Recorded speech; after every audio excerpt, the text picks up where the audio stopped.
Hey guys, welcome back to today's episode of Puck Talk. For today's episode, we are going to be going back to our mini series where we talk about each and every team in the NHL. So for this episode, we are talking about the Los Angeles Kings, who are currently ranked 11th in the league. Let's get started.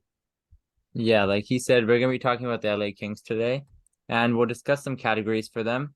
So the first category we'll discuss is the best player this season for them. And the second category is the status of the Kings in terms of rebuilding, contending, that kind of thing. And then the third category is where we think they will finish by the end of the season.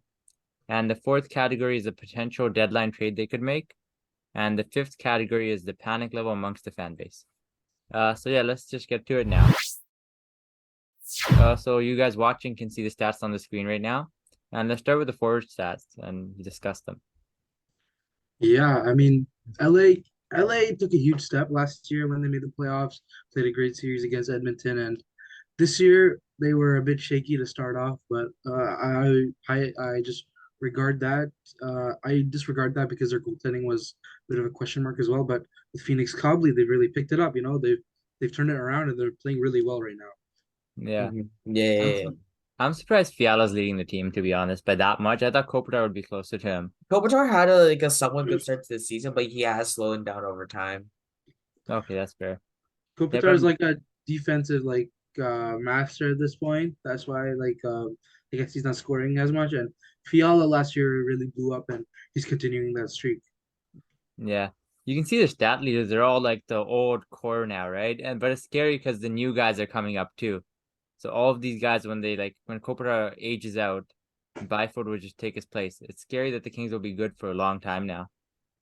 Honestly, I'm a big Byfield fan. Like even at this point, I know Stutzel. Many people think Stutzel's better, but I think Byfield can still be an elite 1C, and Yeah. people are writing him off too quickly. Like he's playing pretty well this year. I mean, given the top six role, so we'll just see how that plays out, right? Yeah. So yeah, Fiala's leading them in points, and Kopitar is a defensive god. That's all. That will leave the forwards and players at that. And now let's move on to the goalies. The goaltending situation this year has It been, looks really yeah, bad. yeah, Like Cogley is has an amazing win percentage.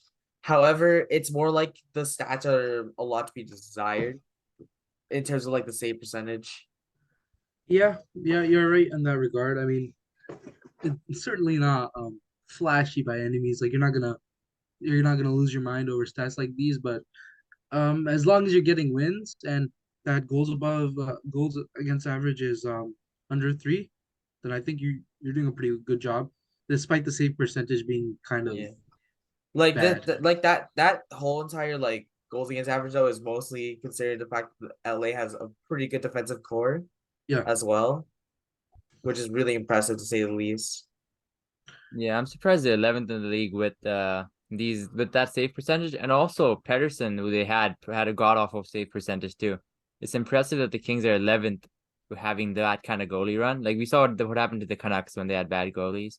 They fell right off a cliff. I'm surprised the Kings didn't do that. That just speaks to how good their forward core is, outscoring Uh, outscoring their problems pretty much.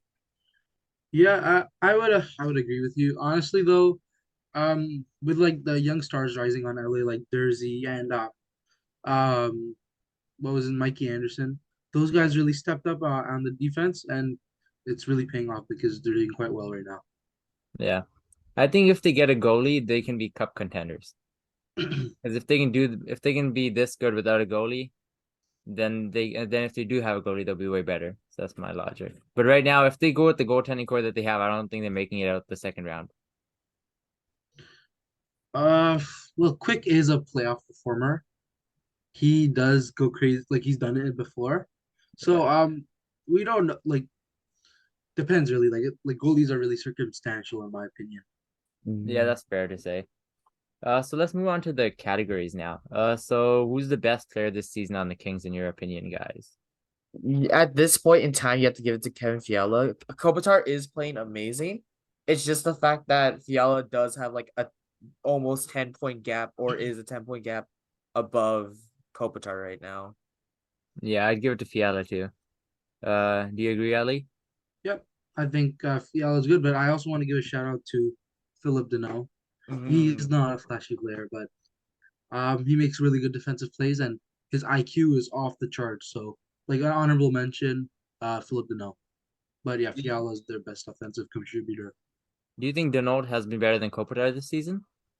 Defensively, I would say, yeah, Kopitar's speed really gets him. Like he's older now and he's Yeah. not as fast. His Mhm. reflexes aren't great. Deneau, you said Byfield's the perfect replacement for Deneau. I think, I mean, for Kopitar, but I think Deneau is fitting into that role already where Kopitar can't keep up with the competition. Yeah, Kings have done a great job with their signings and trades. Like Denault and Fiala, they traded for, or no, signed and or traded for. They've done a great They job. traded for Fiala. And they signed Deneau right out of the 2021 Cup run with the Canadians. Yeah, I thought it was an overpay at the moment, at the time that they signed it, but I think now it's paying off. Yeah. Yeah. So, what is the status of the Kings right now? They're obviously a playoff team, but how far do you see them going? Pretty much. I say contenders. I think they could beat out they could win a round in my opinion. I Like s- if this is just a personal thing for me. I don't see a way they get past the second round, but I can see like they're not first round exits, but I think they'll have a struggle in the second round. Yeah, I think I'd say they're a second slash third round team, pretty much. well the thing is right now they're third in the Pacific and right now they're supposed to play Seattle. But that's but Seattle has games in hand and they're 1 point behind Vegas. So LA versus Vegas is a very real matchup. Do you think they could beat out a Vegas team that eventually gets Mark Stone back and gets their injuries No, intact? No way. no, No. So like no. Yeah. they're in a tough spot. Like they gotta start winning now or hopes Vegas keeps winning because I think they have a better chance against Seattle than Oh yeah, LA. I mean definitely. Yes. than Vegas. Yeah. So like, what do you guys? Okay, so like my opinion is second slash third round.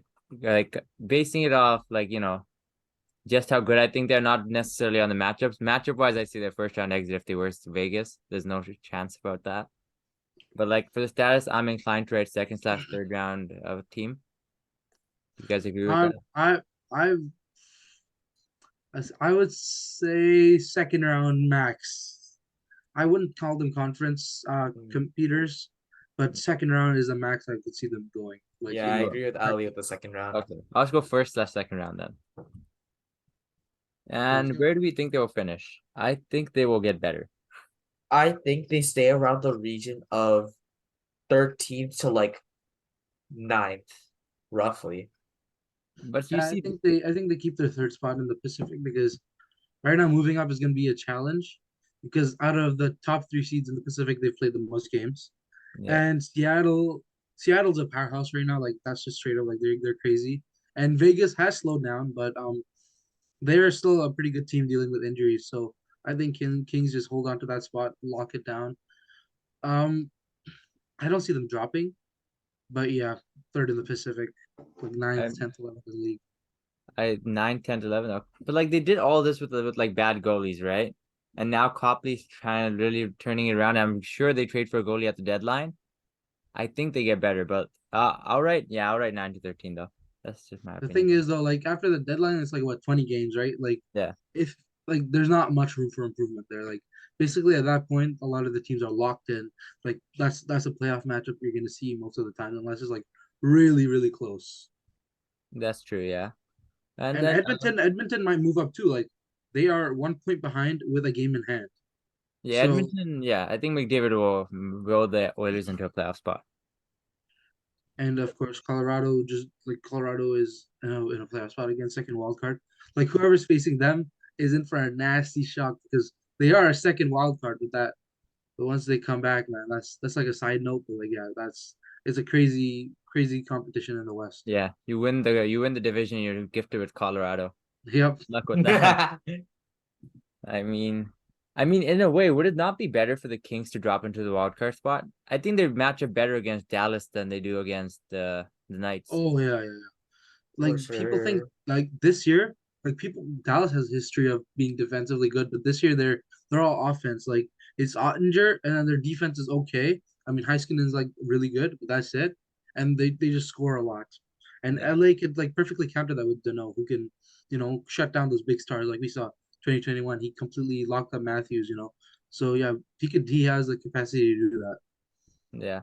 yeah. So a deadline trade they could make. So I was inclined to say that they trade for a goalie, given how Yeah, bad their goaltending situation has been. And yeah, and like their forward core and the D core looking on daily face-off, it looks pretty solid. It doesn't look like they need to add anything specifically anywhere. So I'll yeah. see a goalie. And who do you guys think they go for? Or like if like sorry, or do you even think they should go for a goalie?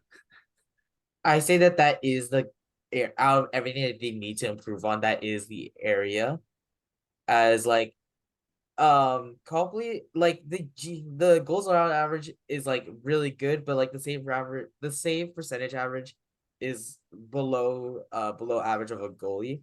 If they want to get into the playoffs and have a better chance of getting to like the conference or anything, they need to get that like a better goaltender.